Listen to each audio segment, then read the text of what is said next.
à tous, heureuse de vous retrouver dans cette édition francophone sur Al-Oula, dont voici le sommaire. Il aura coûté un budget de plus de 300 millions de dirhams, le plan régional de développement de l'artisanat à Fès, un chantier d'envergure inauguré aujourd'hui par Sa Majesté le roi Mohammed VI. Ce 11 avril, le monde commémore la journée internationale de la maladie de Parkinson, une pathologie qui évolue au Maroc avec pas moins de 4000 nouveaux cas par an, éclairage dans ce journal. Le Père des Arts à l'honneur à Erfoud, la 3e rencontre internationale du théâtre, une programmation éclectique de différentes expressions dramatiques des deux rives de la Méditerranée.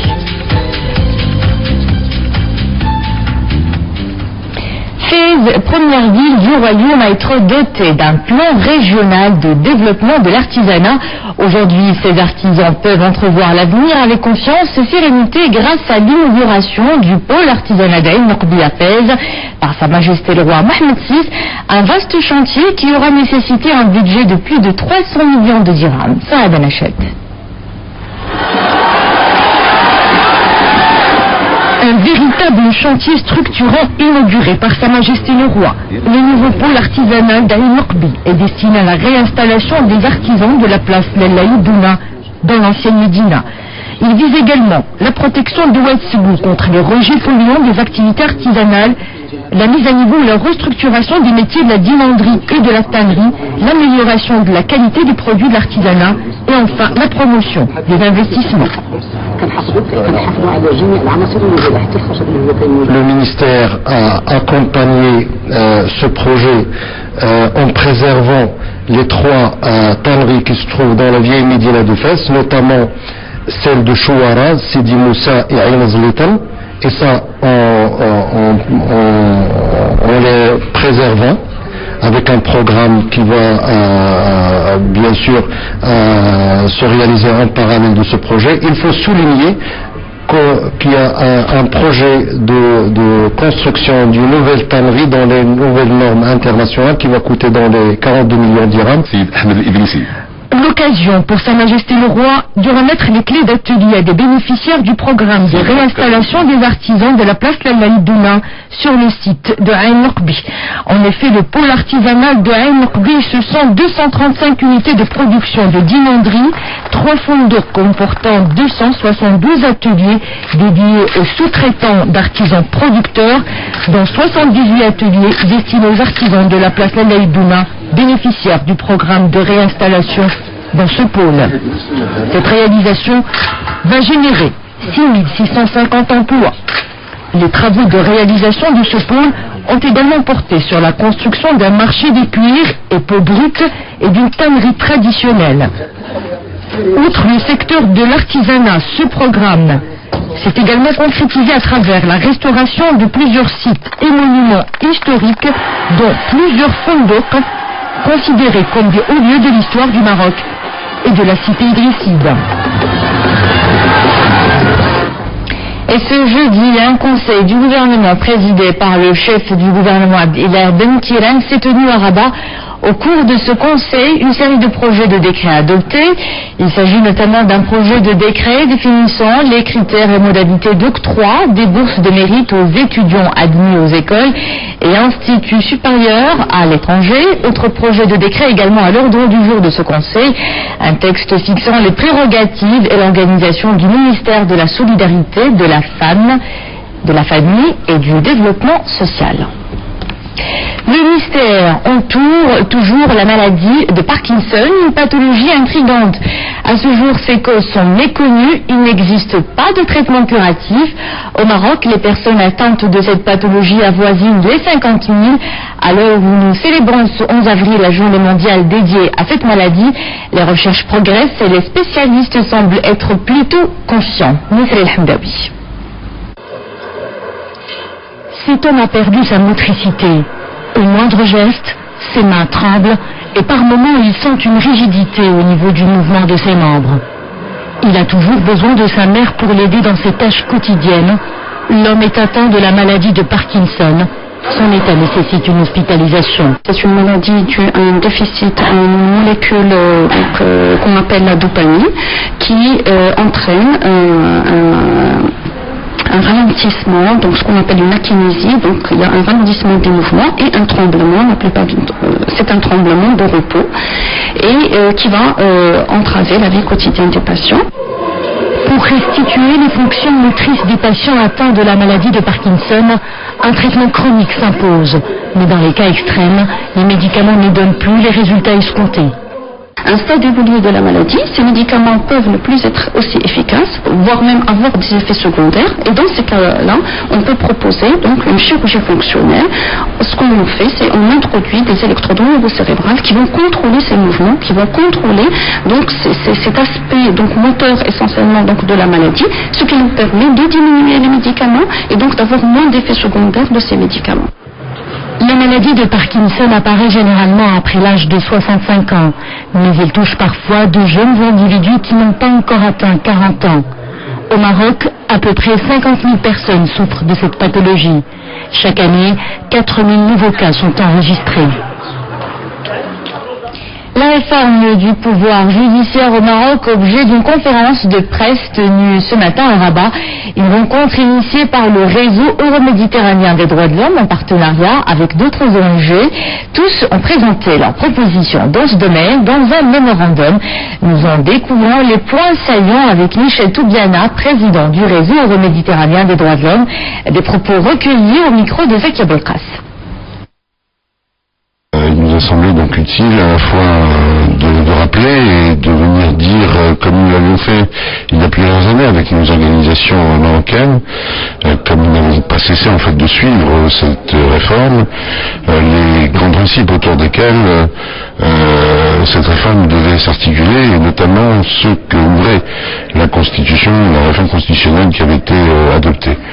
Et à partir de là, nous sommes venus dire et rappeler à la fois les engagements internationaux du Maroc, la nécessité absolue de protéger l'indépendance de la magistrature, de dire et de faire en sorte que le parquet soit indépendant. Processus de traitement des plaintes et moyens d'intervention des médiateurs et ombudsman. Autour de ce thème, les ombudsman francophones se sont réunis à Rabat durant 3 jours dans le cadre de leur 11e session de formation. 3 jours sous le signe du partage, de l'échange autour de l'évolution des différentes pratiques des médiateurs. Sarah Bellam nous en fait le bilan. Débattre, contribuer ou encore douter. Des mots qui résonnent tout au long de la 11e session de clôture des collaborations des ombudsman. La formation se donne des objectifs de taille, tels que la comparaison des statuts, des rôles et des positionnements institutionnels, ainsi que l'échange d'expériences. Les principaux enseignements que nous tirons de cette session de formation, c'est qu'elle rassemble les points essentiels de toutes les formations que nous avons reçues depuis 2008, principalement sur la recevabilité des plaintes, sur le suivi et le traitement. C'est un bilan très positif à mon niveau, enrichi autour des thèmes dont nous avons eu à débattre, parlant donc de la recevabilité des plaintes, du processus de traitement, des moyens d'intervention, des outils donc de communication et de voir ces moyens pour mieux faire connaître l'institut de médiation et mieux ancrer son action dans le paysage institutionnel de nos différents États. La diffusion des principes auprès de tous les collaborateurs semble émettre le même message auprès des experts fondateurs venus des 4 coins du monde. Procéder aux instructions des plaintes au sein des institutions. J'étais un des experts formateurs qui donnait une des présentations sur un module consacré aux manières de mieux faire connaître nos institutions auprès à la fois des citoyens, mais des représentants de l'État et des interlocuteurs au sein de l'administration. Les questions soulevées tout au long de cette formation ont permis aux experts de mettre au point un plan permettant l'élaboration de directives et ouvrir ainsi une perspective sur une bonne administration ainsi que d'un recueil de doctrines. Hit Radio élargit son réseau d'auditeurs. Cette radio privée de divertissement dédiée aux jeunes vient de recevoir sa licence de diffusion en Centrafrique, où elle va commencer prochainement à émettre sur la bande FM dans la capitale Bangui, avant d'étendre son audience au niveau national. Hit Radio va diffuser en 2013 au Togo, au Sénégal, au Burundi et au Gabon, et en 2014, la radio intégrera également les ondes FM du Congo-Brazzaville, du Bénin, de la Guinée-Conakry et du Tchad. Le père des arts à l'honneur à la 3e rencontre internationale du théâtre d'Erfoud. Sur les planches de cette cité, jeunes talents et valeurs sûres de l'expression dramatique se côtoient et sont issus des deux rives de la Méditerranée. Dominique Orlando. Chercher le théâtre et ses nouvelles productions dramaturgiques nationales ou étrangères, cela est désormais possible dans la petite ville d'Erfoud, où se sont retrouvées plus d'une dizaine de troupes venues du Maghreb, de l'Égypte, de l'Irak et d'Espagne. Chacune avec sa propre production, cela va du drame à la comédie, du satirique au savoureux.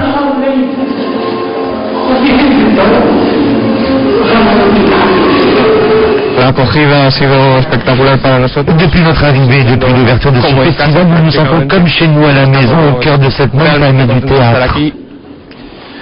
Parmi les plus grandes comédiennes d'entre elles, la marocaine Safia Ziani, à qui cette édition a tenu à rendre hommage pour ce parcours exemplaire qui est le sien aussi bien sur les planches du théâtre qu'à la radio, la télévision ou encore le cinéma.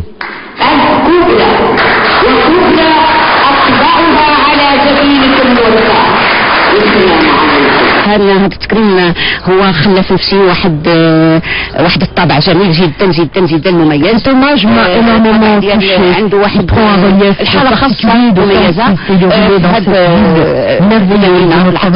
هي ما غنقولش مدينة صغيرة، هي مدينة من المدن الصحراوية الجميلة المميزة. Pour ouvrir cette édition 3e dans la capitale du Tafilalet, les spectateurs ont eu droit à une première mise en scène signée Saïd Bediar.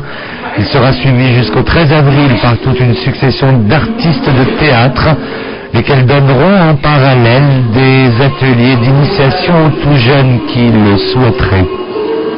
La famille de la rédaction de la SMRT a perdu un de ses membres. Feu Saïd Hilali a succombé cet après-midi à une crise cardiaque. Le défunt occupait un grade de rédacteur durant 30 ans. Feu Saïd Hilali a exercé au sein de la rédaction. Il était respecté et apprécié par tous ses collègues pour ses nombreuses qualités humaines et professionnelles. Feu Saïd Hilali avait 54 ans. Nos condoléances à sa famille. Nous sommes à Dieu et à lui, nous retournons. Et c'est la fin de cette édition. D'autres actualités à suivre sur notre antenne à 20h30 en compagnie de Mrim Laoufir. Quant à moi, je vous dis à demain à 18h30.